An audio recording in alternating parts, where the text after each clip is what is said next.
The ex-governor of the ex-slaveholding state of South Carolina, Nikki Haley, was asked a diabolically devious trick question at a press conference. What caused the U.S. Civil War?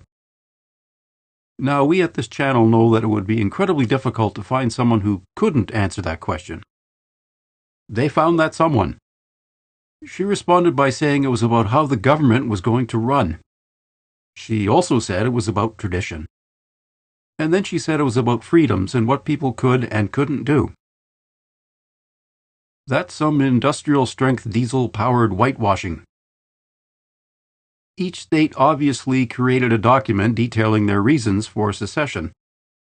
Each state had their own set of reasons, but slavery was common to all of them. As a side note, the concept of freeing the slaves was called a radical solution by the slaveholding states. Sound familiar? Whenever someone makes a suggestion like maybe we shouldn't give guns to people who say they want to shoot up a school, it's called a radical solution. 159 years after the Civil War ended, the word radical still causes some people to crap themselves. Back to our history major.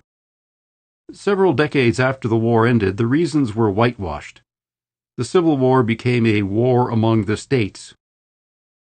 The concept of slavery became a battle over states' rights. The more time passed, the rebel generals became heroes because they were fighting for our rights. Why, we should put up statues of the good General Beauregard T. Beauregard. And they did. When blacks tried to vote, they were told they didn't have proof of citizenship. The federal courts ruled that you know damn well they were born here. The argument then became that ex-slaves couldn't read or write.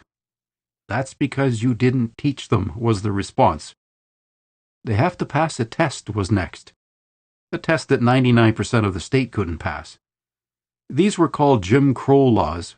Jim Crow was a blackface minstrel who portrayed blacks in an insulting manner. So how many months did these Jim Crow laws persist? 100 years. President Johnson signed civil rights into law in 1964. Southern politicians immediately and volcanically had a massive bowel movement that's still going on today. Nikki Haley is just another politician in a long line of whitewashers. So let's recap. A slave ship lands in Virginia in 1619. Lincoln gets elected in 1860 and says slavery has to go. There are roughly 4 million slaves in the South at this point. The war ends in 1865, ending 246 years of slavery. Okay, we're joking, it didn't. The Voting Rights Act of 1965 ended it. 58 years after that, an ex-governor of an ex-slaveholding state said that the Civil War was about tradition. She is now within 7% of seditious conspirator Donald Trump for the Republican Party's nomination. General Beauregard T. Beauregard would be so proud.